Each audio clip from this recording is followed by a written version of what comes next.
Hello, my name is Ray Hughes, and I'm an interviewer for the Veterans History Project conducted by the Library of Congress and being conducted here at the Cincinnati Hamilton County Public Library in Cincinnati, Ohio.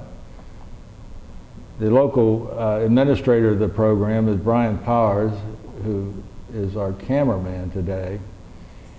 And today's date is the 10th of July, 2017. And we have the honor and privilege today of interviewing a Vietnam War veteran, Mr. Robert J. Abrams. And it's a pleasure to meet you, sir. Thank you, Ray. It's a pleasure to be here. And is it okay to call you Bob? Absolutely. Okay. Well, Bob, if you would, tell us where you were born and the date of your birth. I was born in Cincinnati, Ohio, January 10th, 1947. And where were you living when you at your birth date? Well, I've lived my whole entire life here in Cincinnati area. And what were your parents' names? Walter Abrams and Ruby Abrams. And your mother's maiden name, Bob? Was Ibeck. Ibeck? Yes. I-B-E-C? I-B-E-C-K. I-B-E-C. What'd your dad do for a living, Bob? My dad was an executive with several department stores, and then in his later years, he got into real estate. I see. And did your mother work also? Yes, my mother was the administrative assistant for the Hamilton County Sheriff's Office, and was there several years. I see. And did you have any siblings, brothers and sisters? One brother and one sister. And their names, if you don't? Kathy and Jack. Yeah. What schools did you go to, Bob?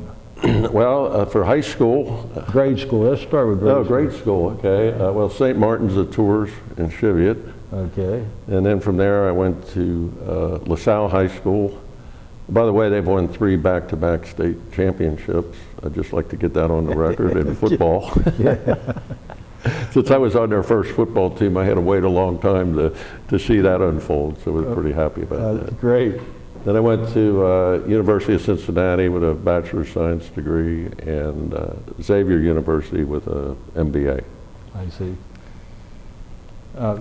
And I was going to ask you what sports you played in high school and college, so I guess you played football for LaSalle. Yeah, I played football and golf, although not a very good golfer.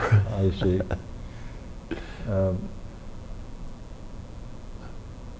When it says here on your record that you were drafted. Do you remember the date that you got your draft notice and what you were doing? Yes, I do, as a matter of fact. That's like a date you remember when you get married. Yeah. I got my draft notice in early March 3rd, and then I had a report March 25th.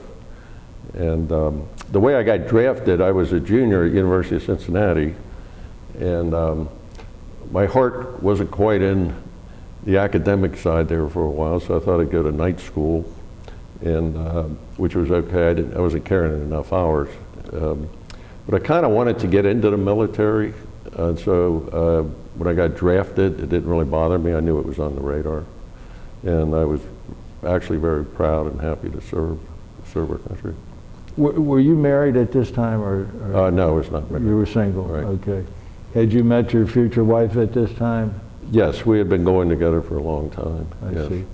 And her name? Carolyn Abrams. And her maiden name was? Hillebrand. Hillebrand. Right. Okay.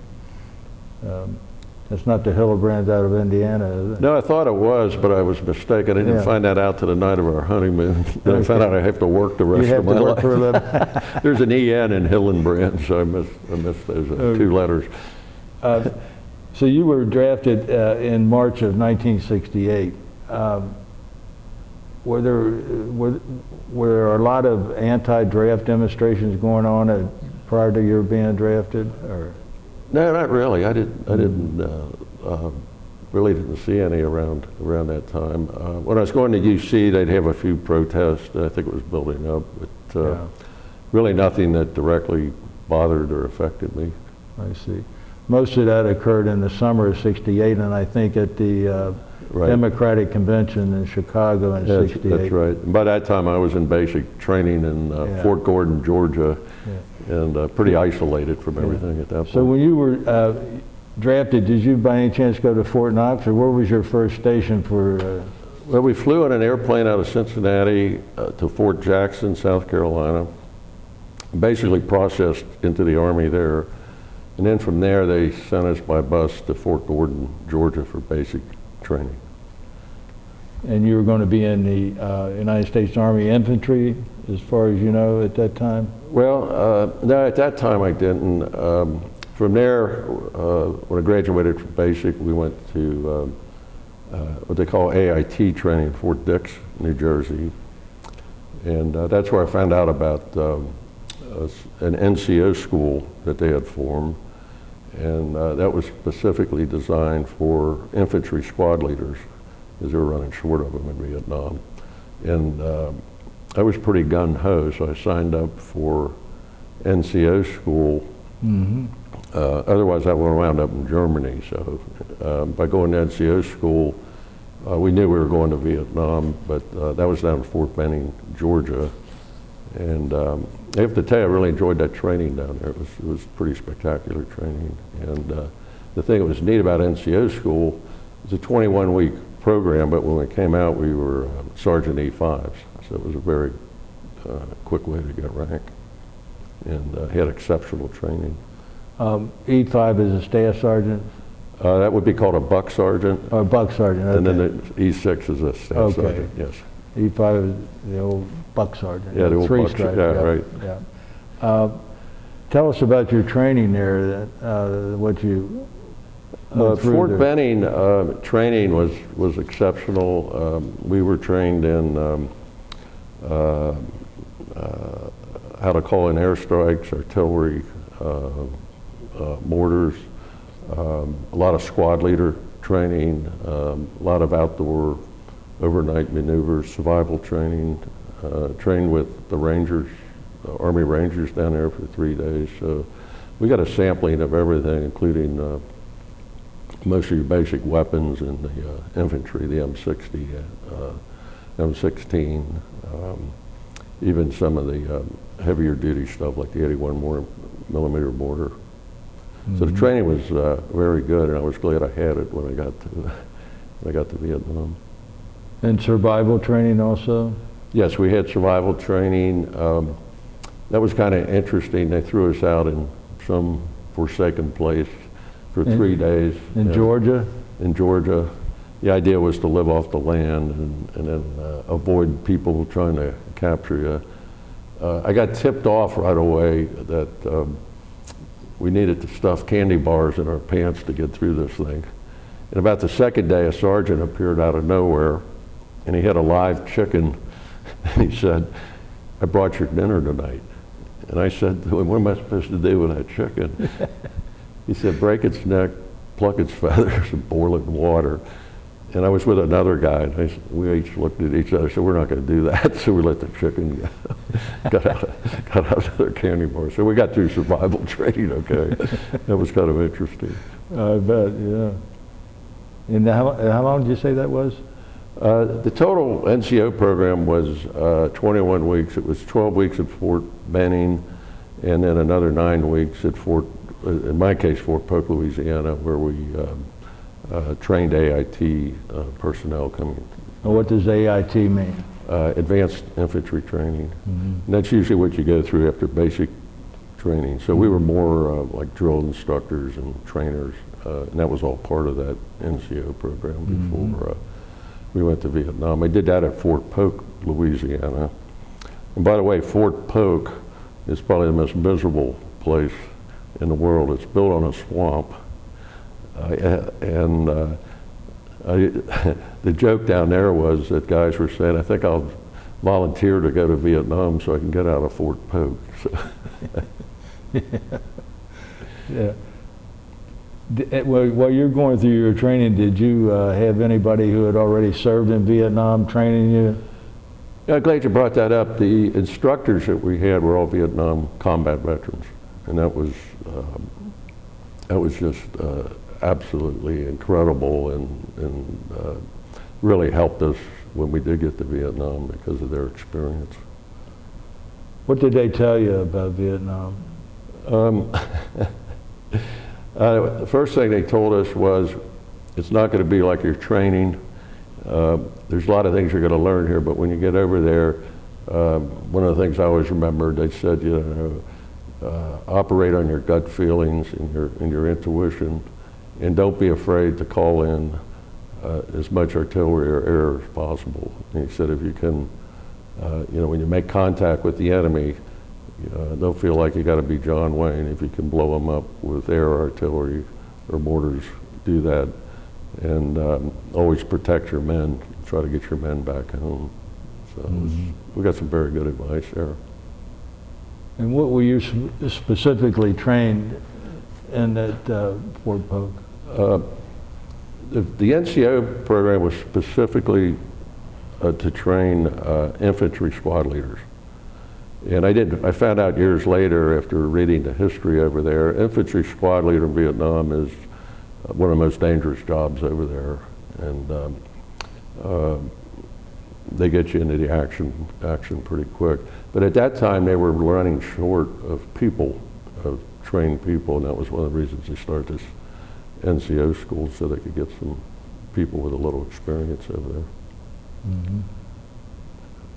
Now, after you completed that training there at Fort Polk, did you get to come home for a leave or anything? Got home for 1 week before I went to Vietnam, and then left for Vietnam, and that was the most bizarre trip I was ever on in my life.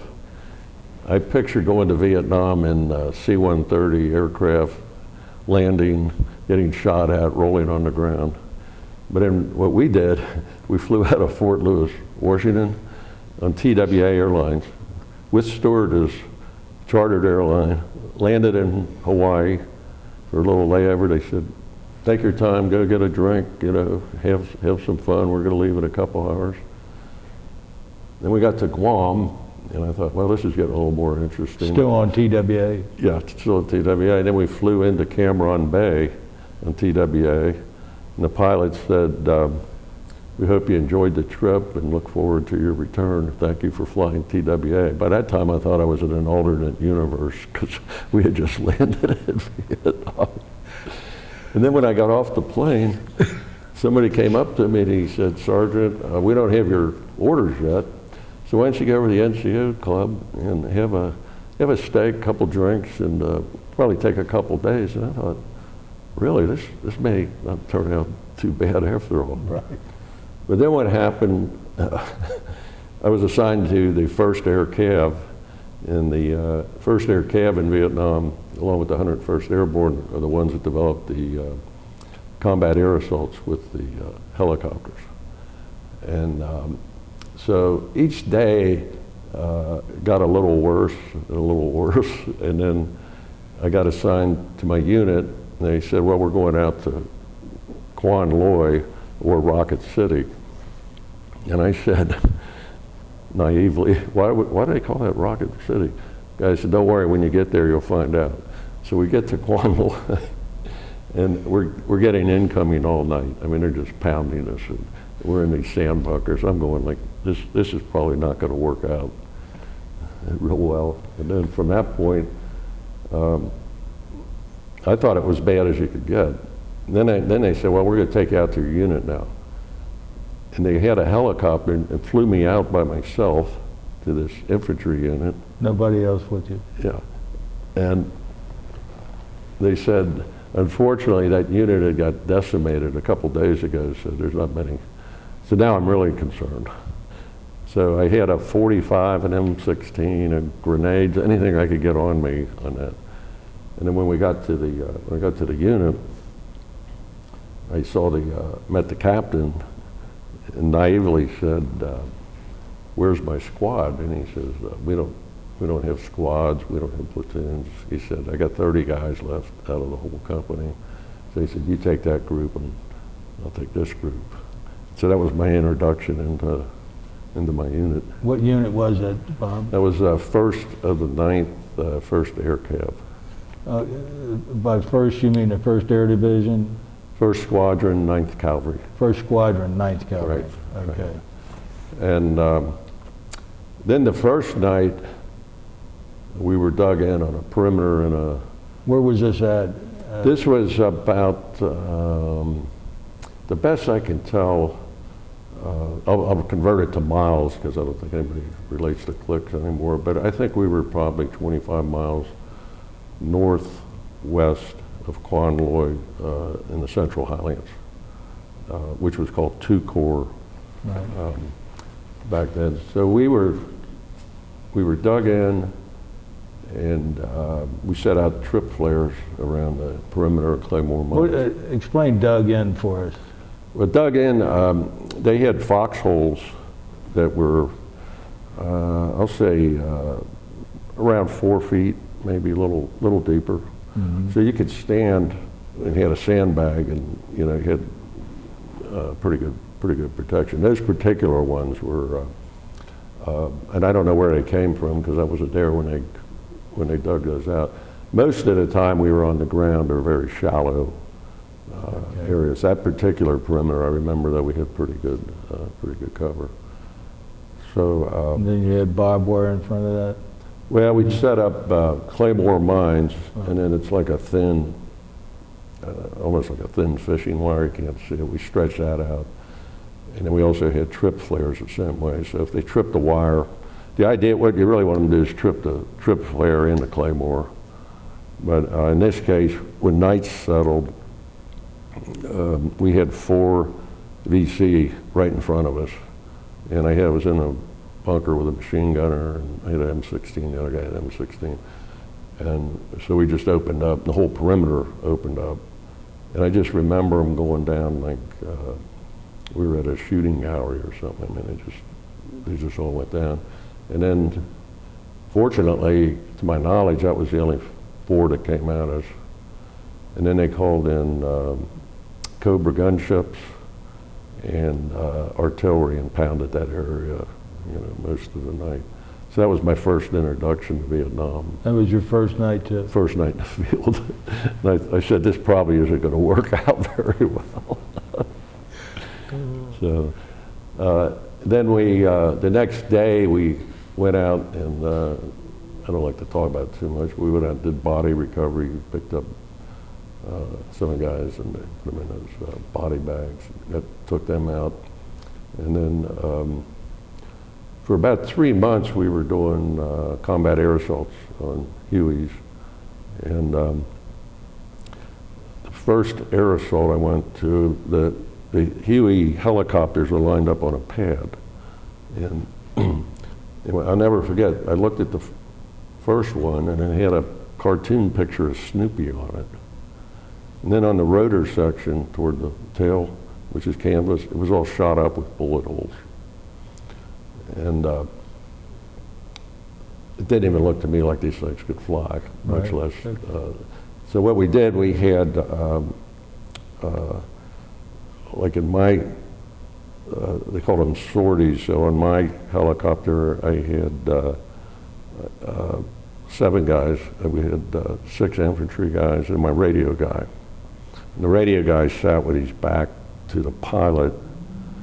And the other thing I noticed when we got on the helicopter, there's no seats, you just sit on the floor. And I remember when the guy took off, I thought, we're gonna fall out of this thing. I mean, it was really kind of a harrowing experience for me. And then the first one we did really went off fine. The radio guy will tell me if the LZ is hot or cold going in. Unfortunately, it was cold. Now, some subsequent air assaults, when the radio guy would tell me it was a hot LZ, you'd actually hear the gunfire in the background on his radio while he's talking. So, so we did that for about 3 months, and I was kind of numb to the whole experience, and tried to put a lot of it out of my mind. But then what they did, they assigned us these gun jeeps, and it was called the Rat Patrol. Delta Company was the Rat Patrol, and the idea of the gun jeeps was to clear roads and mines and escort convoys. And I remember in my NCO training, they always said, whatever you do, don't go down a road or a path. And now our mission is to go down roads and clear them. And that, a lot of times the Jeeps got blown away, or we'd lose so many of them, and then we'd go back to air assaults. And then, but I went through a period there, probably about 3 or 4 months. It was pretty boring, actually. We didn't hit much, skirmishes now and then, but nothing real serious. Did you make friends with guys from your first day there? I remember you said your first night there, you had like 30 men left out of a whole company. Yeah. How many men are in a company? Well, if you go by the book, a squad is 11 guys.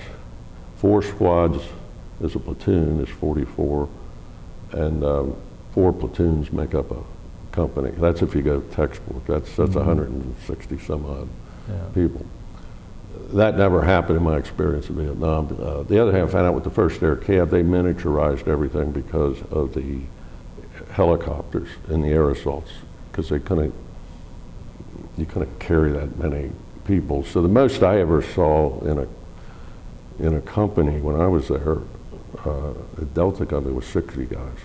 Okay. So it's almost a third of what you would expect to have. But some of that was because of the strategy of the air assaults. The idea of the air assault was to get us into the activity, if you will, quickly, take out the enemy, pick us up, and then move us back on to somewhere else.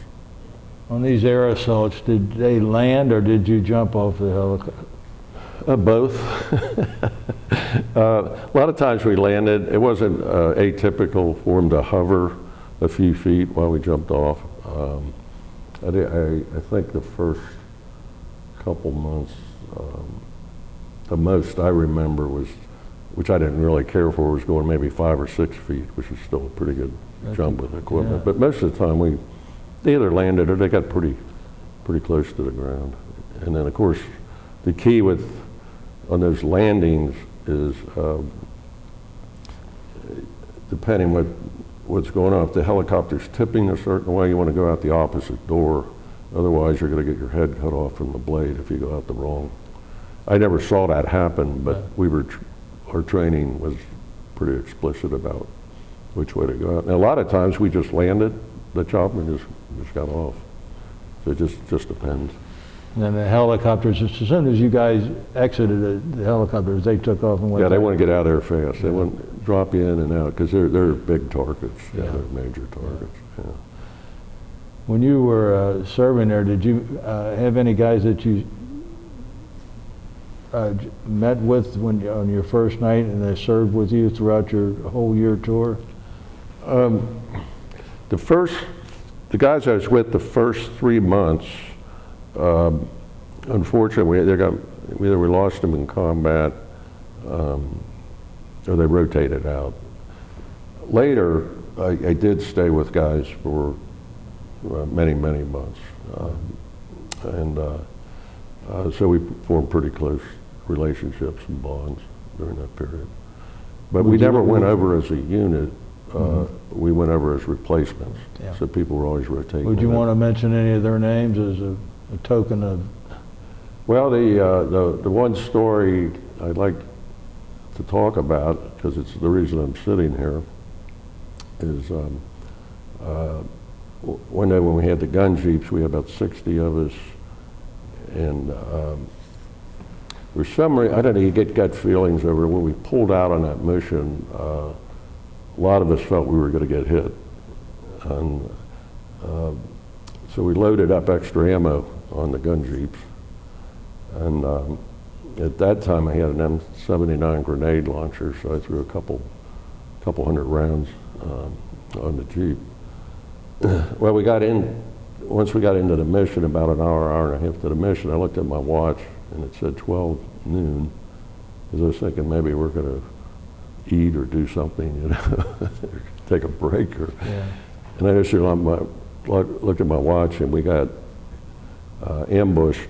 We had walked into an NVA ambush of 600 NVA TAR-60. And they took out about 20 other our guys, killed or wounded like right away.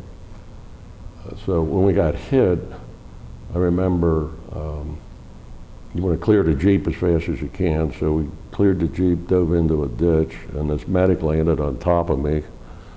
And the medic told me, the first thing he said, I've been hit. And of course we had gunfire going all over us and around us. And I said, where were you hit? And he said, in the shoulder. And part of our training was, and I remember back in Benning, a couple of guys had said, when you're with guys when they get hit, you want to do everything not to send them into shock. So one thing you don't want to do is say, oh my God, this is horrible, or oh man, you don't want to express that kind of feeling because it can send the guy into shock. When I looked at the wound, it was a AK-47. It went through his shoulder, and then we called him Doc. He was the medic, and I said, Doc, let me look out the other side. And it was a clean wound. The bullet went in this way and out. I said, I think it's an exit wound. And I could tell in his face he was kind of relieved. And then I said to him, walk me through patching you up. I figure he's the medic. Yeah. He's going to know more about it than I am. So I got him all patched up. And he was a conscientious objector, so he didn't carry a weapon. And that didn't really bother us. It didn't bother us in our unit, but in the back of our mind, we always would think, why isn't he carrying a gun? Because if any, that's what we need out here. But he didn't believe in that. But after I got him patched up, he went down the road and took care of numerous guys, patched them up, stopped the bleeding. It just was magnificent. And we covered him as best we could, and he kept patching these guys up, and then he kind of disappeared on us. He did survive, and we got him. We put him in for a Silver Star, which he got. But then, while we were getting hit, it was really awful. But when we were getting hit, a good friend of mine who went to NCO school, Don Schedule, he was in back of us. We were in the middle of the ambush. We were right in the center, and then the other guys were in the front. Their column was in the back. So his driver, Sal Silva, I was very close with him, he drove Donnie down the middle of that road with Sergeant Schedule on the machine gun, and he sprayed both sides of the road, he took out a lot of guys. But as soon as I saw what he was doing, I knew he was going to get killed because there was just too much stuff. And then he took out a bunch of guys, and then he got shot multiple times. And then he went down, and Silva was okay. He was in shock, but he was all right. Then after that happened, we were running low on ammo, and I had been firing my grenade launcher, which is a 40 millimeter grenade. It was hard getting targets where we could actually see the guys. We saw a few targets, but most of the fire was coming. We couldn't see it. So my job was to lob the grenades out, and we had a machine gunner next to me, and he was firing away. The problem was we got about 2.5 hours into that battle, and we were running out of ammo. So there was a truck with ammo toward the rear. So I went up to that truck to get more ammo, and I remember going up. I said, I may not get back from this trip because we had bullets coming around us. But anyway, I got some more ammo. I got that back, and then we were running out of that ammo. And by that time, I pretty much figured we were done. But it was like a feeling I never experienced before. It wasn't fear or being afraid. It was like this calming feeling, like, well, we'll go down fighting and that'll be it. But right about that time, had a portable radio laying on the ground, and we pick up this signal from the 11th Armored Cav. And the 11th Armored Cav are, they're called armored personnel carriers. They're kind of like a hybrid of a tank, lighter. They have a 50 caliber machine gun in the front, two M60s on the side. So he said, we'll be there in 5 minutes. And I remember telling him, I don't think we got 5 minutes. But anyway, on this road, right as we're about, I'm thinking this thing's pretty much over, we hear this vibration, but you can't see anything. The road is just, it's starting to vibrate. And then all of a sudden we see this little speck of dust, and it was the 11th Armored Cav down the road. And anyway, they came up, and they had at least 16 armored personnel carriers. I thought they had more. I read operational reports later, which I don't believe their accuracy a lot. But anyway, let's say they were 16. I thought there were 32. But in any event, they had 16 to 32 of these things come down the road. They peeled off 16 on one side, 16 on the other, and just went out and cleaned house. I mean, they just annihilated those guys. And then they brought in, then they air assaulted in 3 other infantry companies. And so by the time that whole thing got done, and that, I read the operation report, I still, the numbers are, but it looked to me like we lost about 20 or 25 guys, killed or wounded, a lot of KIAs. But on the flip side, the body count of the NVA was over 300. So we took out over half of that battalion.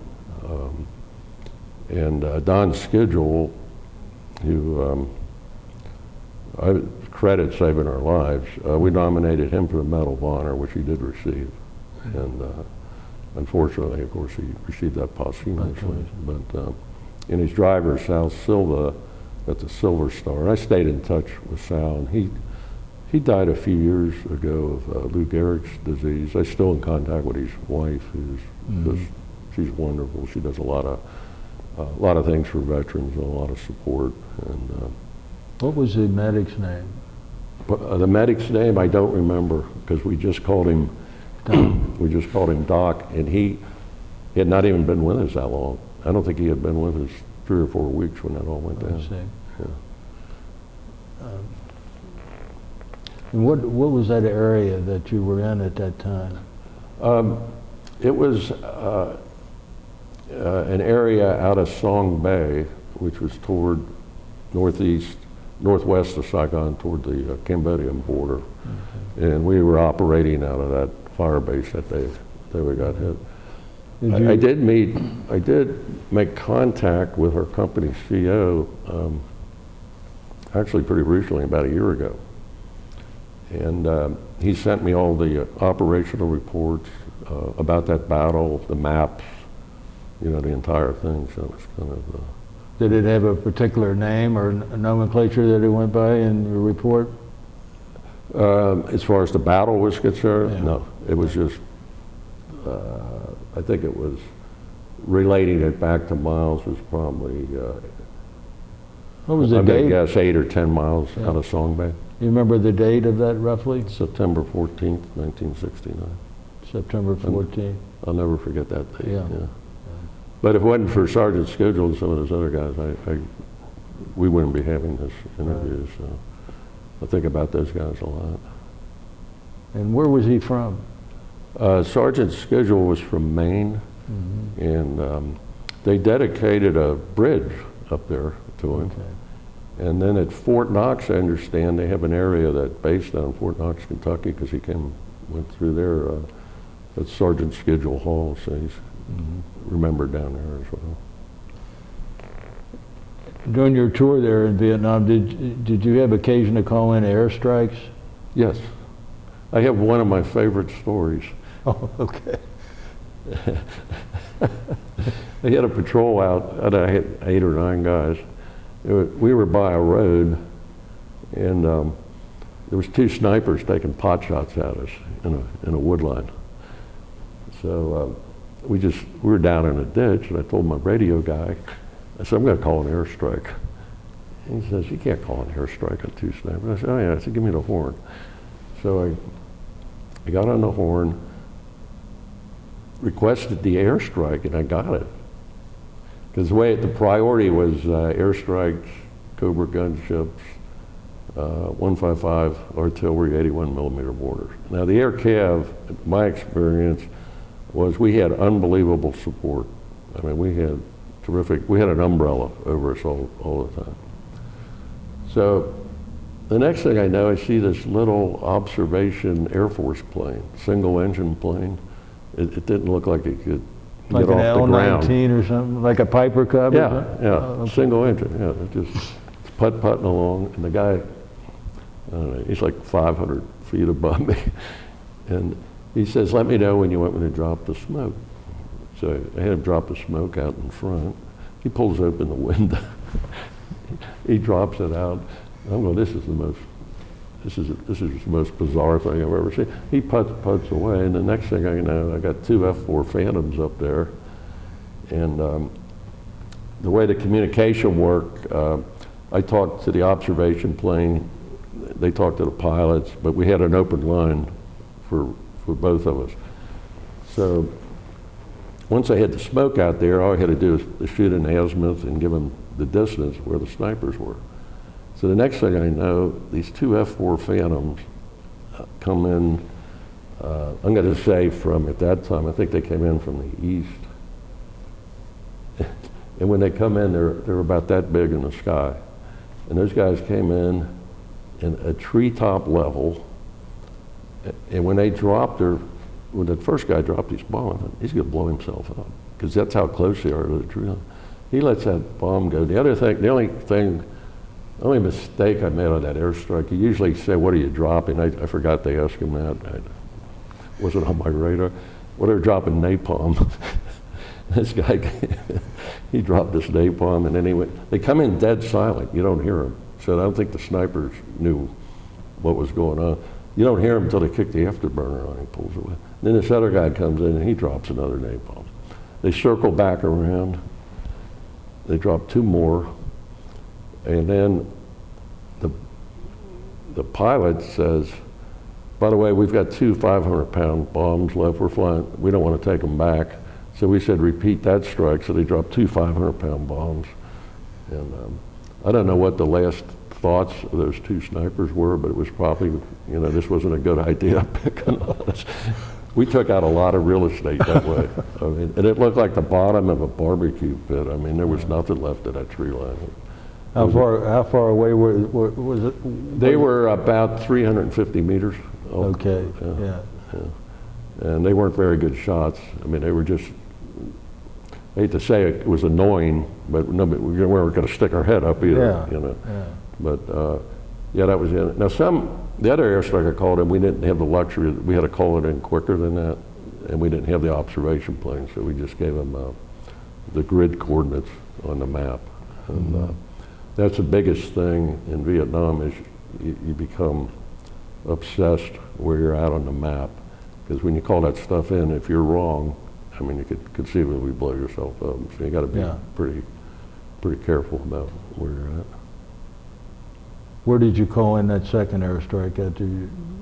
The second airstrike was a firefight we were in, and we had, that involved my squad and 3 other squads. And that was in a rubber plantation. And so. What area was that? That was outside of Quan Loy somewhere. I'd have to pull out some notes or see on some a rubber plantation or near one. Huh? Yeah. They just took it off that area they took off the face of the map. It wasn't a very big firefight. There might have been, I don't know, maybe 6, 8, 10, either VC or NVA. So I got to call in too. I did call in a lot of artillery. We called that in all the time. And calling in 155s is a little scary when you do it the first time. Even though I knew I had everything down pat, Yeah. but you can actually hear the round whistle over your head when it comes from, you hear it, it just makes this whistling sound, and all you think is, I hope it's not a short round, and I hope we really got this right. But they're very accurate, and the guys, they did a great job for us. So you guide them afterwards, after the first one hits? But yeah, you can adjust off of that. Adjust, yeah. Usually, you give yourself a little latitude, and then you start bringing it in closer after that, so you can have a reference point. I lost my train of thought there. I have a couple other good stories. If Yeah, you're go right interested. ahead if you would, because I don't want to sound like I have warped humor, but there were some. No. I found some humorous things. We were somewhere on the Cambodian border, and we were on a fire base, and it was a large perimeter because it was our companies and some other companies, so it was a pretty big fire base. And the captain tells me, whatever you do tonight, don't open up unless you get clearance. And that was the first time anybody had ever told me that. I thought, really? And he was real emphatic about it. Well, I had my buddy Danny Foster. He and I were really close. Danny's in the foxhole next to me. He's got a M60 machine gun, and a guy is ammo bearer and me. Well, the course of night says, Danny says to me, he says, Abrams, we got movement out there, I'm going to open up. I said, Danny, don't open up, I got to get clearance. I called the captain, I said, hey, we got movement out here, we're going to open up. He says, God, excuse me, he says, do not open up. He said, whatever you do, I says, so I get clearance, you are not the fire, do you understand? Foster says, did you get clearance? Because they're getting in kind of close. And I said, no, I didn't get clearance. And Foster says, I won't use any bad language here because it's a nice interview. I'll just say, he said, bleep the clearance. He opens up with that M60. The whole perimeter opens up. When one guy opens up, everybody opens up. He opens up. In the meantime, captain's back. He's chewing me out. He said, what don't you understand about getting clearance? I said, I'm a little busy right now. I threw it. So anyway, the next day, sun comes up. There's 4 dead gooks in front of us with satchel charges, and they're all blown up. Well, one of the things I did in our unit was I had a little training, not a lot, in NCSGO was the demolition, so I could do C4, simple stuff with C4. Mostly blowing up rounds we would find out in the field that didn't explode. That kind of. So the captain says, "I see they got satchel charges on them." I said, "Yeah, they got a lot of satchel charges on them." He says, "Well, I want you to go out and blow those guys up so we can make sure, because we're not going to move those bodies." And I said, "Well," I was a little annoyed with him because last night. Right. The discussion was different than the morning. And I said to him, I said, they might have 20 or 30 pounds of that stuff on them. Because the way the bodies were, you're just going to tell. And I said, I can go out and put a couple of sticks of C4 and blow it up, but we might be blowing ourselves up or half the perimeter. I don't know what they got underneath. So he says to me, well, what do you want to do? I said, why don't you get a real demolition team in here? Because they did have real demolition. He's shaking his head, he walks back. And next thing I know, they're bringing a helicopter with what I'll call the real demolition. Mm-hmm. They go out and look at that, and they come back to the perimeter, and he said, we want everybody to move 500 meters back, because when we blow these guys, it's going to blow. He said, they got all kinds of stuff on them.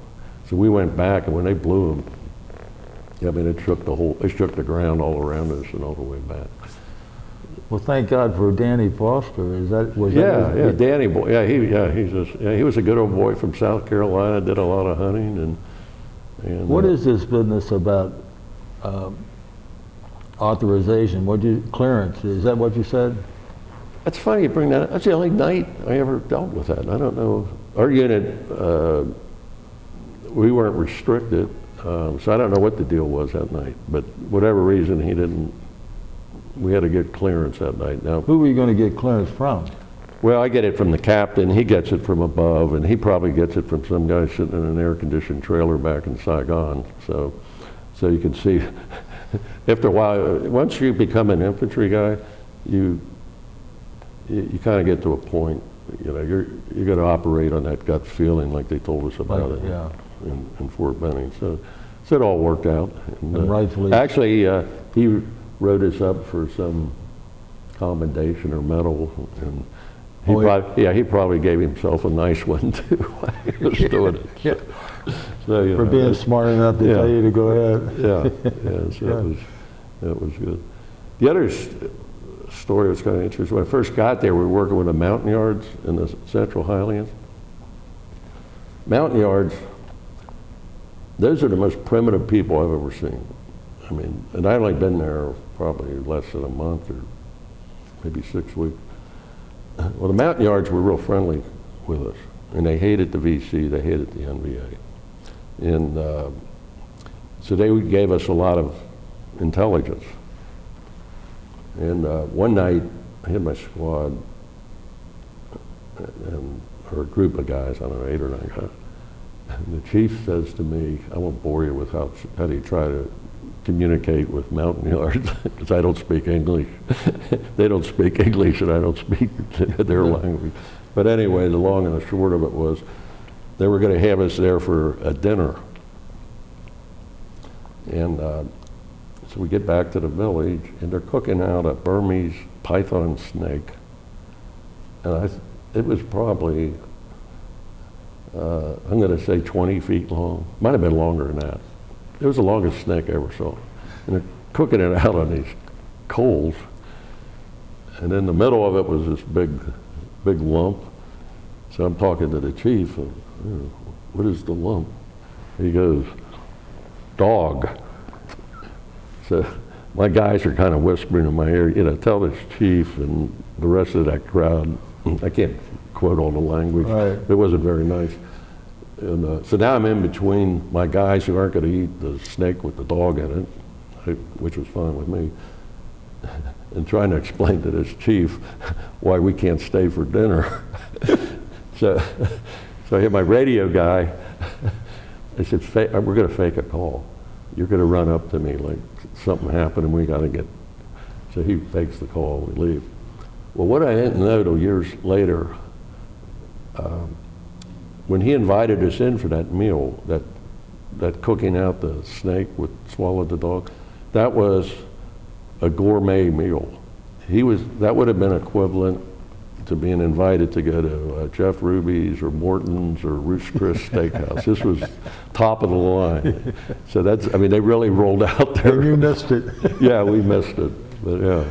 That's a wonderful story. Yeah, that's a classic. And that was the other thing I ever did. All the animals, everything you see is like, I want to say almost prehistoric. I mean, the rats were big as dogs. They had these red fire ants. They were that big. I mean, all that stuff was quite large. Did you have any other indigenous people that you were involved with there? The only other people we worked with, which we were always suspect, were the South Vietnamese and the local villagers. The one thing we learned very quickly, and this is another ironic piece, when we were on the gun jeeps, sometimes we'd have these girls come up to us on moped bikes selling ice cold Coca-Cola for $1. And we'd be out on a mission and they'd bring us, a sandwich or something. I mean, the whole thing was bizarre. We quickly learned when they were around us, we weren't going to get hit. But if they were around us, and then the next day they weren't there, then we could kind of figure. But they were picking up intelligence, you know, how many in the unit, what kind of guns, what kind of ammo, et cetera, et cetera. So we didn't trust any of them at all. And the local villagers, I think some of them were, I mean, they were on our side, but trying to decipher that, because you can't tell the good guys from the bad guys that were there. I mean, it all blends in after a while. And we had been hit a lot by villagers, or I remember one time when I first got there, there was an old man on a cane and a little kid, and they were the spotters for a guy fired an RPG into one of our lead Jeeps and killed 4 guys. That was the kind of stuff that went on that, you know, you had to deal with. So we didn't trust the locals very much. Yeah. The mountain yards were the exception. The mountain yards, we knew they could be trusted, and they were good guys. Wow. What's the difference between a VC and a NVA? The VC were more, I'm going to say more localized. I'll say more like a localized militia. The NVA were regular Army soldiers. They wore uniforms. They had more firepower, better equipment, and you don't like to fight anyone, but if I had my choice, I'd rather go up against the NVA regular Army, because when they came at us, we'd bring the house, because it would be like what I want to say, more of a conventional battle. The VC, they pop up out of spider holes, take a guy out, pop back in, and you don't know where they're at. You can't see them, you can't find them. They're, you know, if they ambush you, you don't know where the fire's coming from. I mean, but that's, I don't know if that's the technical definition between the two of them, but that's kind of the way I saw it when I was. And they were we see a lot of pictures and things where they were in black uniforms or something. Yeah, that was the VC. Yeah. The VC. Yeah, they always liked black uniforms and their conical hats. Were you involved around any of these areas where they had tunnels or anything like that? Yes, we were. Yeah, the tunnel systems over there were pretty elaborate. I mean, they actually had hospitals underground. They had ammo supplies. We did not have any tunnel rats in our unit. Okay. And a tunnel rat was a very small guy, probably under 130 pounds. They would send into the tunnel to see what's going on. Well, I can tell you our unit was never going to send anybody into those tunnels. So what we did, I did it several times. If we found openings, I'd take about 4 sticks of C4, put it together, drop it down there, and just blow that area. And then sometimes if we reported that back, I know a few times they would bring in artillery and just pound that whole area. So we were around the tunnel, saw the tunnel. We found caches of weapons and things. But as far as sending a guy into the tunnel, I would have never done that. Your way sounds more practical to me. I mean, yeah. You know, when you send people down into something like that, I know they want to get the intelligence. That's important, but I think it's pretty much a suicide mission going, because the only thing the guy's got's a 45. The tunnels are booby trapped. You don't know if you're going to run into another guy down there, so it's a pretty nasty deal. While you're in Vietnam, were you ever able to see any of these USO shows where they bring Hollywood stars or something there to you? No. You know, you see that on TV a lot, and I just thought yeah, the infantry units are kind of interesting because we're out in the field most of the time, and we're not in the field. We're back somewhere getting resupplied to go back in the field. Now, I've heard to support one infantry guy, it takes 10 other guys to do that. So there's 10 other guys, or what they say are more in the rear area, and that's not to slight any of their work, because it's a team effort. You got to have everybody's got to be on board. But the rear area guys had a better chance of seeing those type of shows than we did. I never. Okay. The only one I came close to was the Bob Hope show the day I left Vietnam, because we were leaving out of Benoit, and I said, "What's all that noise over there?" And they said, "That's the Bob Hope show." It was around December 22nd, and I remember saying, "Oh, sorry, I can't see that because I was leaving." So Yeah. that's as close as I ever got to a USO show. But I heard they were pretty spectacular, and I admire the entertainers that went over there and did that. It was very generous of them to do that. Every time I talk to you, I think of a subject, and then we get off on another subject, and they're all so interesting that I forget what the heck I was thinking about to begin with. Vietnam will do that to you. And I'm just listening to your histories of it. What other stories can you think of, or personnel that you were involved with that you want to share with us? Were you ever wounded, Bob? I got banged up a little bit, but nothing serious. Not. I was lucky. I mean, I was absolutely. Yeah. I mean, some scrapes. Nothing worse than coming out of a football game. So I was pretty fortunate. Mm-hmm. But one of the. I do have another funny story. Good. This is a classic. We're somewhere on the Cambodian border, operating out of a larger fire base. They had rear bases. That's where that's where they have the supplies and everything. And then the forward fire bases are more for infantry guys to work out of. So forward fire base is not, it's primitive. And not as good as what you have back in the rear. But we were operating out of a large fire base with some Green Berets on the Cambodia border. And we would get mail delivered pretty quickly, actually. I mean, I remember getting packages of brownies or cookies and Pringles cans. Carolyn would send those to me. And we'd get them pretty quick. And mail was key. I mean, you live for mail. You just, I mean, I almost. That's the question I was going to ask, but go ahead, yeah. Yeah, mail was, I can't tell you how important it was. And I'll say the Army did a fabulous job getting us that. They got it there quickly.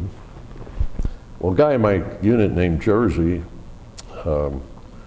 he was a big lumpy type of guy, and he didn't have a girlfriend, and he never got any mail. And then I felt a little sorry for him. You know, we're getting packages. He's getting none. One day, he gets a package, and he's real excited. He comes over. He says, "I got this neat package from my mom." And I said, "That's great, Jersey. What'd she send you?" He said, "She sent me stag movies." And then he says, "I thought we could watch them tonight." Stag movies? Yeah. From his mother? Yeah, from his mother. And then he says, "I thought we could watch them tonight." And I said, "Jersey," I said, "look around here." I said, "This is like Mars. I mean, we're in the middle of nowhere. I mean, we've got nothing." I said, we can't watch stag movies here. You know, that takes electricity, infrastructure. Oh, I said, "Man, my mom really thought we'd enjoy them." So I'm talking with this Green Beret guy, and I'm telling him that story. And I said, "Can you believe that? His mom sending him stag movies?" And then he thinks we're going to watch them tonight. The Green Beret guy says, "Well, bring your guys over. We'll watch them down in our bunker." I said, "What are you talking about?" He says, "Oh, we got a generator down there. We got a projector. We got everything." I said, "Wait a minute. We got nothing, and you guys?" "Oh yeah." He says, "You'll really like it. Come on down." So I tell Jersey what's going on, and Jersey says, "Yeah, I told you we could watch him." I'm going like this. I got to get to another planet or something. We take the guys down. The Green Beret guy puts this white sheet on the sand, and they fire up the projector. The title of the movie is called "Fun at Lunch." I'll never forget it. I'm not going to go into any details, right. But about 10 minutes into the movie, the projector bulb burns out. And everybody goes, oh. You know, everybody was all excited about watching this. The Green Beret guy says, don't worry, boys, we got extra bulbs. Pulls out a 16 millimeter bulb and pops it back. I'm going, are you kidding me? We were out in the middle of nowhere, and you guys got extra projector bulbs? I mean, it was, yeah, it was, I'll never get over that one. That had my mind messed up for years after That's that. bizarre. His mother sending him stag movies. Yeah. It's just, it's funny. That's as funny as it can possibly get. Yeah, yeah. And like I say, his nickname was Jersey, so. So all this time you were engaged to? We weren't formally engaged, but we were pretty serious, and I didn't want to do anything until I got back from Vietnam. Your wife's name again? I'm sorry. Carolyn. Carolyn. So Right. you're communicating via letter pretty regular. Oh yeah, yeah. And, that was, yeah, that's back in the days when people right. handwrote letters. And then on the envelope, you didn't have to put a stamp, you just wrote free. Yeah. And put it in the mailbox, and we'd get them pretty quick. Yeah. And then I would send her back, we all carried these little Instamatic cameras, and so I'd send her back the film, which made slides, and I'd send those back to her. Yeah. So I got a pretty good library of Vietnam pictures. Did you ever, we've had a few interviews where guys had made recordings, you know, like a tape, yeah, you know, and send back their voice or anything like that. You know, that's interesting you brought that up. First of all, the answer for me is no. But that large battle we were in, where we got hit by the 6th NVA, the captain has the recording of him calling in some Cobra gunships, and you can hear him and the Cobra pilot, and that's all. That battle, by the way, is published down in the University of Houston Library. So I did listen to. That has to be a chilling experience to listen to that for you. It was very chilling, yeah. It was, but that was the only, and I didn't even know you could do that then, but somehow they recorded the pilot and him going back and forth. And then he's written some books about it. So, oh, he has? Yeah. Any that have been published? No, I say books, I'm going to say more, I think just a memoir, notes. Like memoirs type thing, yeah. And there I go again. I just had a train of thought, but no. Did you get any free time, any liberty while you're in your Vietnam tour there? Well, it's another paradox over there. I remember we were out on a patrol one time. We ran out of water, ammo, the whole shooting match, and they always told us in survival training you could drink water, running water, to get by. I found out that was inaccurate because I came down with something that it put me in the hospital for about a week. It was some kind of infection they couldn't figure out. And anyway, they did finally find an antibiotic that knocked it out. So by that time I lost about 30 pounds. I mean, and for me that was, I was down to like 170 pounds, and for me that's,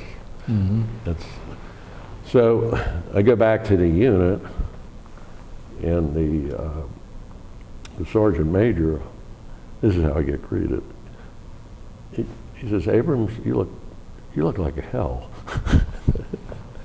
I said, "Well," I said, I said, "I'm getting better. I'm still kind of weak." And he says, "Well, tell you what we're going to do. We're going to send you to Bangkok for a week, and that way you can, get your strength back." I said, "Bangkok?" He says, "Yeah." He said, "We can." He said, "Over here you can go on a leave and an R&R." So he said, "I'll send you on a leave, and you can do an R&R some other time." So anyway, 2 days later, I'm on a plane flying into Bangkok, and spent a week there to get my strength back, and got back to the unit. And then toward the end of my tour, we all got an R&R, so I saved mine till the very end of my tour, which I was glad I did. Because I knew once I got to the end, if I got on the R&R, my odds of getting out of there were pretty good. So went to Sydney, Australia on that for 7 days. Oh, did you? Yeah, I highly recommend going there if you haven't been there. Yeah. At least back then it was very nice. Yeah, any place would have been nice for you. Yeah, you're right. What did they give you for the water, though, to sterilize or to purify it? Not sterilize. They had some tablets they gave us that would, and then we got, because we were in the Air Cav, we got pretty good supplies brought in by helicopter a lot. In fact, when I first got there, I was really green. I mean, it was probably, I don't know, a month into this thing, we're out somewhere. I tell my radio guy, the radio guy is like your best friend. He's your connection to survival. I said to my radio guy, I said, man, we don't have ammo, we don't have food, we have nothing. I said, we got to get some supplies in here. He says, oh yeah, he said, don't worry about it. We'll call them back and they'll bring us out supplies. So they bring out this Huey helicopter. It flies in, and the guy throws off four boxes. We go over and open it up, and it was 4 cases of Schlitz beer. And I said to my radio guy, I said, what are we going to do with 4 cases of Schlitz beer? He says, well, we're supposed to get a beer ration, but we hardly get anything. He said, they just drop it off to us. And he said, yeah, but it's warm. He said, oh, you'll get used to it. Well, I never got used to warm beer. So I said to my radio guy, I said, we still got no food, we got no ammo. He said, oh, it'll probably be back. The first thing I get is I get a couple cases of beer, and they did bring back some other stuff later. But that one guy just dropped off those boxes and flew off. Okay. My guess was he was doing that to a couple different places, but it got my mind a little confused, to say the least. I can imagine. And there I went again with another train of thought. Well, I can do it, some of those stories. Just comes in and goes out. It's a sign of an empty mind or brain. Yeah.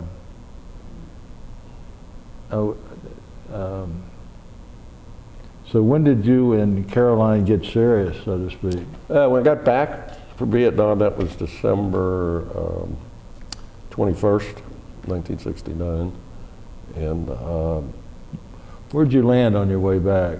We landed in Travis Air Force Base in California. In Oakland. And we got processed in the middle of the night. And the best part of that deal was there was 2 lines. One line was for the guys that were staying in the Army or had time left to serve in the Army, and they were going to get assigned somewhere. Then there was the other line, which I was in, because I actually got an early out to finish up college. So the other line was for guys like me, done, out of here, back to civilian life. So we processed out of there and headed home the next. Are you in your uniform as you're processing out? Yes, yeah, they give you a uniform, yes. And did you fly commercially to come back there? Flew commercially, yeah. And the guy, I'll never forget the San Francisco airport. I went up to a ticket agent, because they just drop you off, you don't have a reservation, you gotta.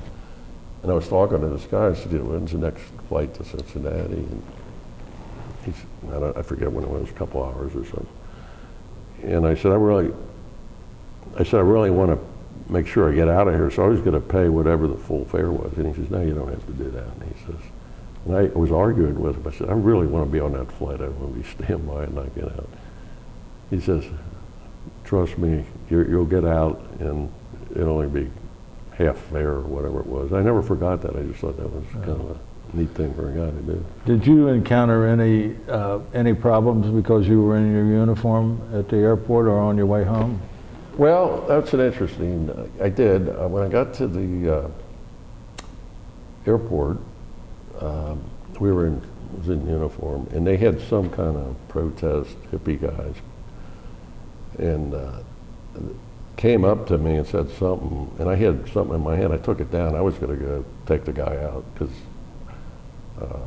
I had just been on an ambush, like literally 2 or 3 nights before. So it's just kind of a reaction. Yeah. And I went after the guy, and out of nowhere, some civilians came. There was, I don't know, 4 or 5 got in between me and there was only 2 or 3 of those guys. And they said, don't worry, we'll take care of this.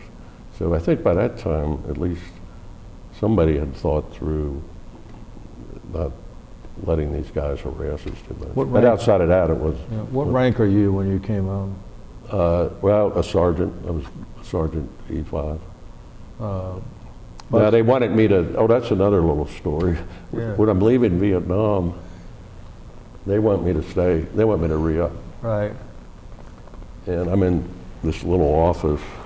This guy opens a drawer and he takes out $10,000. He lays it on the desk and he says, here's the deal. We want you to re-up. We'll give you a promotion. And I think they wanted me to go to officer school or something. And he's saying, and this will all be yours. And I looked at him and I said, you look like a pretty busy guy, but I said, that $10,000 can be 10 million. It can be 100 million. Not interested. And he said, I understand. He put his money back in. But they were really trying to, they were trying to entice you to stay. I was proud of serving. I was proud of the guys I was with. I wouldn't, fortunately, I wouldn't want to, I wouldn't want to do it again, but I wouldn't trade the experience either. But no, I was ready to, I went to get on with my wife and finish up school. And, So tell us what you did when you came home. You landed in Cincinnati. Landed in Cincinnati. Was Caroline there? Oh yeah, that was a good, that was very moving. And then I got home in December, and I had this early out. Christmas, right? Right, got home for Christmas. And I had this early out to go back to college. Now the deal with the early out was you had to carry 12 hours. So I only had about a year of school left, so I didn't have a lot. So I went over to UC, and they were really good. They worked with me on getting a schedule put together. And we were coming up a few hours short. And at that time, to graduate, you had to have physical education, a couple hours in physical education. So I rounded out my schedule with handball and scuba diving. And the scuba diving was great, so I still scuba dive today. What about the handball? The handball, I liked it, but I'm not very good at that either. But the scuba diving, I love. In fact, I volunteer at the Newport Aquarium, a diver over there. Have you ever heard of Scuba Santa by any chance? Yes, I have. Yeah, I see him. Well, you're talking to him, or at least one of us. Is that right? Yeah, we got a few of us do that. Yeah, so that's always been. That's wonderful. Yeah. Yeah. So, but UC was really good, and so anyway, I wound up graduating from there, and then I went to work for 3M Company. It was a great company, and then I was talking with my buddy who started graduate school next year, and he was telling me how neat it was, and I. Graduate school. Yeah. Yeah. And I thought, well, maybe I have to look into that. Well, I had all this GI Bill left, so that all got paid for, so I did wind up doing that, and that was great. Incidentally, that question, now I've had a flashback. Your radio operator, what was his name? Well, I had 2 of them. One was Jimmy, and then I had another guy, we called him Hermie. So I had 2 that I remember. Okay. And then there was another guy, Billy Williams, but he rotated between me and the platoon leader. He was wound up usually. So you're home and you're going to college, and then when did you get married, or did you get officially engaged to Caroline? We got engaged, then we got married December of 1970. 1 year later, then. 1 year later. After you got home. Back, yeah. And how many children did you have? 2 girls. 2 girls, and their names? Lori and Katie. And I'm really lucky. I have 5 grandkids. They all live within 5 minutes of my house. So I'm pretty happy. And how many grandkids do you have? 5 grandkids. Yeah. What are their names? Well, the oldest is Stephanie, Jack, those are Lori's 2 grandkids, and then Katie and Tim's kids are Kyle, Megan, and Allison. Okay. So it was the first time we ever had any boys in the in the family between, because with my group of friends, for some reason, when we go out, all of us had girls. It was all girls. So finally took some grandkids to get a couple boys in the I know the feeling. I know the feeling. Did your wife ever work after you were married? Yeah, my wife was, she didn't work in the early years when the kids were young. Mm-hmm. She went back to work as, she's a registered nurse and specialized in geriatric psychiatry. Uh-huh. So I used to tell my buddies, if you're ever in the hospital and she shows up, it's probably all over, so beware. What hospital does she work at? Most of her career was at Mercy Health. Oh, at Mercy. Yeah. And where did you go after 3M, or did you stay with them? Stayed with them a long time. They were a great company, and then I went to work for a local company here. It's called Air now. They build breweries and wineries and food processing equipment. Mm-hmm. And that was a pretty interesting career because I traveled a lot. In fact, they had most of the United States, Canada, and Nova Scotia was, if you want to call it a territory, but they were large projects, so we kind of had to go where the projects were. How did you get involved with the aquarium? To swim under, to be scuba. Swim with the sharks. Is that your scuba diving experience? Yeah. Well, a friend of mine, Ed Evans, he started over there when they opened, and it was really through him that got me over there. And then once I got there, for scuba divers, that is the most magnificent place in the world to dive, because even though the tanks are not as big as the ocean, the area that you're in, you see more animals. Like over there, we've got almost 20 sharks. We've got a loggerhead turtle, stingrays, schooling fish, and you get to see that every time you go. And you put on like a little show for the kids and stuff, I guess? Yeah, we have, when I do shows, we have a full communication mask. So we talk to the audience and they talk back to us. And then, of course, with Scuba Santa, we're dressed up in a special Santa outfit, especially designed, and the beard and the mask. And they have to weight us down. We have about 130 pounds of weight on us. In fact, what they do, we sit on a sling outside of what they call an acclimation tank. That's the tank, the shallow tank you're in before you go into the big tank. So we sit in a sling, and then they lift you up in a little crane, drop you in, and then you swim out. It's insanity. How long I'll be the first to admit. How long are you in under the water there? We do Scuba Santa about an hour and a half. Yeah, we go in with 80 large 80 tanks, and we're in there a pretty long time. Yeah, it's a pretty neat deal. Yeah. We've extended the life of Santa for many, many families, because if I had no people that come down there, I'll talk to their kids. Oh yeah. And then I'll talk to them about what they want for Christmas, and I'll get and they. How does he know all of that? How does Santa know my name? Yeah. That's pretty. How's neat. your health, Bob? Any Agent Orange or anything of this nature that we hear so much about? I don't want to jinx myself, but I'm in great health, and I've always worked out, all my life, and try to eat semi-healthy foods. Right. I'm not a nut over it, but I kind of watch what I eat. So I've been very, very fortunate, but no effects from that. Before I move on to another little segment, do you have anything else you wanted to add yourself off of memory? Yeah, the only other thing I just wanted to say is I think it's great that you guys are interviewing me, and I think it's great what you're doing. But the main thought I'd like you to leave with everyone is that the real heroes and the guys that I can't say enough for, and I think about and pray about every day, are the guys like Sergeant Schedule, sacrificed his life so we could be here today. And it makes me appreciative, but it makes me very sad because I think of the 50 years that he missed out on.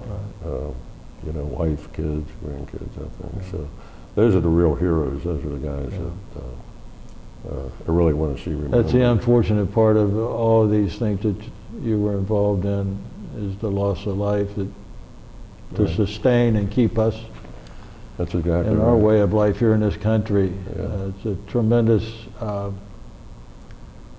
burden in many ways that you carry. Yeah, well, he's, it was through him that I've got, a wife, 5 grandkids, and so, we owe him a lot. And you do honor to his memory, Bob, and I mean that. I could never do enough honor for that, but I appreciate it, yeah. At this point, I usually ask Brian if he has any questions. And Brian, do you have any questions for us today? I have a couple. So you got drafted? Yes. So were you in school when you got drafted? Yes. Yeah, I was in night school, and at that time, if you weren't carrying enough hours, they could draft you. Oh, okay. So that's how I wound up getting drafted, yeah. I was curious that you were saying when you were being trained, you had guys that had been in Vietnam and they were training you. Right. I was wondering, the things that they told you about Vietnam, how much, when you actually got to Vietnam, did you feel how prepared or how different was Vietnam than you thought it was going to be before you got there? Yeah, that's kind of a two-edged sword. There's no training in the world that can prepare you for what you see and what you do in Vietnam. The flip side is there is technical training they can give you. Things like navigation, calling in air artillery strikes, squad leadership. I mean, those things they can teach you. But once you get there, you find out it's vastly different. The biggest thing I noticed was the numbers were much smaller than I expected. I'm expecting full-size companies, and everything was just miniaturized. And the other thing you learn pretty quickly is some of the orders that you get can get you and your guys killed. So you kind of go, like we went on, I think I was on over 80 night ambushes. And I found out they really weren't ambushes. They just wanted a group of guys out in front of the perimeter. In case we got hit, that would alert them back to the... So they tell me to take guys out 2,000 meters on an ambush. And first of all, you can't see a thing over there. You can't see 6 inches in front of you. So when we did those missions, my goal was just to get our guys back. And we didn't go out. I wasn't going to take them 2,000 meters into a place we had never seen or been. Because technically, if you're doing an ambush, you recon the area in the day and you go back at night. And I told that the first time the guy told us to go out. He said, well, we don't do that over here, just take your guys out. And I thought, really? So what I did, I got with my artillery guys, our artillery battery, and I'd say, look, here's where I'm going to be on the map. And then I drew a circle, and I went A, B, C, D. I said, if we get hit, I'm not going to go through the whole litany of calling in the air or the artillery, but we got to, the azimuth, the distance. And if I call B, you fire B. If I call C, you fire C. So we kind of figured out things on our own pretty quickly over there. So, and I was kind of fortunate. I was 22 when I was there. Most of the guys I had, my unit were 18, 19, 20. And I think that maybe just being a little older and then having that experience from NCO school, it was a tremendous benefit. But no, there's nothing that can train you for all this stuff that goes on. What about your impressions of the country, like the sights and sound? I mean, I hated it. I hated every part of it. There's nothing over there that. I remember people saying it's a beautiful country, and but when you're getting shot at and so there's nothing about Vietnam that I like. I don't want to go back. I'm not one of these guys that's got to make the trip back. I've talked to guys that did that, And I understand why they want to do it, but it's just not, nothing I would be interested in. And when you arrived, wasn't that shortly after the Tet Offense had happened? Arrived in the Tet, there was two Tet offenses, 68, 69. The one you read about all the time was 68, so I came in after that. But I got there in time for the 69 Tet offensive, which wasn't as big, but that's when our guys were getting, there was a lot of casualties going on there. But I was wondering, when you arrived, was that on everybody's mind? Was that something you thought affected decision-making, the Tet offense or something? No, it wouldn't, no. The, my world over there with my guys was a map that I held in front of me with grid squares on it.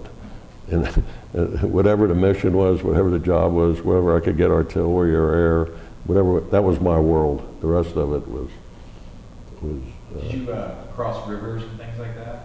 oh yeah, yeah. They Did you have. ever have leeches and things They had like leeches that? all the time. Yeah, yeah. They get all. You know, leech. What's interesting about leeches? They get on you. You don't feel anything. And the way we got rid of them, we'd take a cigarette and burn them off. And but yeah, they get all over you. I mean, you could look on your body and you say, where did it come from? It's pretty miserable now that I think of it. And the red ants were terrible. I hit those one day. I thought they were going to kill me. They got a whole. I mean, they got stuff over there that I think people haven't even seen or heard of before. What were some of the places that you slept in? What kind of places you were sleeping Well, at times? on a good night, on a forward air base, you're in a bunker, on maybe a cot. That's like the luxury.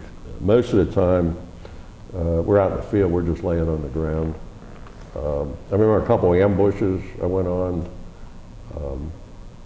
I set them up in cemeteries because they had the headstones, and I thought, oh, this will make some nice cover. Some of our guys didn't like it, but they got over it. But, yeah, we got to sleep in a lot of different places, in water that maybe was, about that deep. By the way, that's the coldest I've ever been, was in Vietnam, because you go out and lay in water all night, and it gets down in the 60s. It's terrible, really miserable. It's almost like getting hypothermia. Were some of those ambushes, were they mostly at night, or did you have day ambushes? Well, the ones I was talking about were at night. Unfortunately, outside of a few rare occurrences, when we got hit, they were always hitting us and we were returning fire. It wasn't a deal where we could go out and, find it. We did a couple times. Those were on some major operations, but most of the time we're getting fired at by them and returning fire. So. Well, this is a little different question, but you were over there serving when was the presidential election going on. Were you able to vote while you were over there, or did they ever make efforts to allow that if you wanted to vote, you could? Do you remember any? Well, I was there all in 1969, so I don't believe that there wasn't an election. That 68 was the election, and I thought you were over there in fall. You weren't over there in fall of '68? No. all of 69, Oh, okay. all of 1969. Okay. Yeah, Sorry. Yeah. I was thinking you got there before then. Okay. yeah.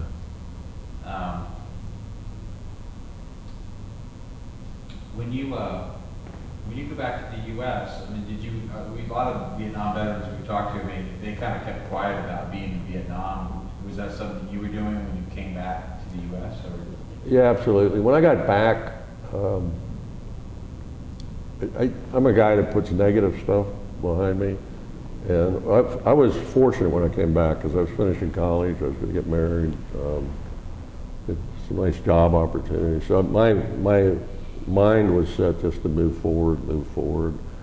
And you quickly find out there's no sense talking about Vietnam experiences to civilians, because if they haven't been there, nobody's going to understand it. And that's nothing against them, but it's just not a conversation worthwhile having with people. Now, about 6 years ago, I joined a VFW, and that's kind of therapeutic, because now you're with a group of guys that have been there, and we'll talk now about things we never talked about before. How did that come about? Was there anything in your life happening 6 years ago? I mean, did you have a buddy that kind of talked you into it or anything? Yeah, we had a couple guys who were pretty tenacious about getting me to join. They've worked on me a couple years. But once I joined, I was thrilled to be part of it, and am today, because our VFW Post 10380 is very active. I'm in the Color and Honor Guard. We're full dress blue uniforms. We do military funerals. We do a lot of events, so we're real active. I'm thrilled to be part of that operation. Now, one of the things I understand, there's a book that came out in the past year, I think. Legacy of Courage 2. Right? And, and Sure. I think you're in there because you took the honor flight.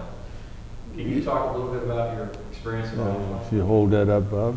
Yeah, this book is, first of all, I'm an ambassador now for Honor Flight, but what they did, they take veteran stories and they publish them in here. They did publish my story in here, and it was, I think, pretty well covered in this interview. But what I was trying to do in that story was to recognize Don Schedule again for all he did for a lot of us.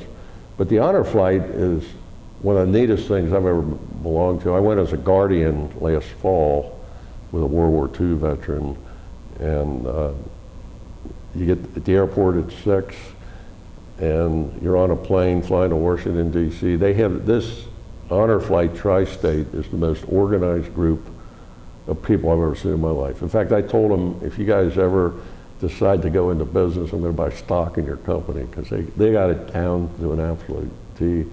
But they have the buses waiting for us, motorcycle escorts, take us to all the memorials, Iwo Jima, World War II, Vietnam, Korea, and it's all done in one day.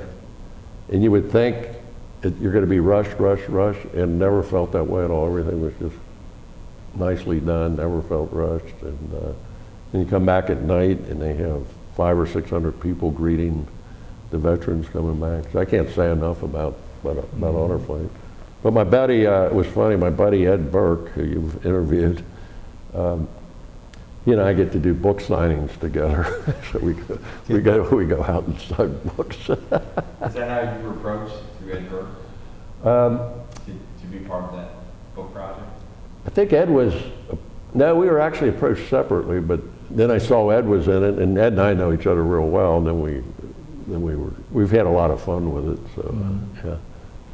And how did you become friends with Ed? He's a World War II guy, right? Yeah, he's in our VFW, and so I met him through there, and we do a lot of things together. I like taking him we go to the Hornet Club for breakfast, or we go to, well, now we do these book signings, or and he's a member of Kiwanis, and our VFW is very active, so we always got stuff going on. So I'm always happy they can get together with Ed. How many in your VFW? How many percentage would you say are Vietnam veterans? 62%. Oh, yeah. Yeah. So it's mostly Vietnam guys. Yeah.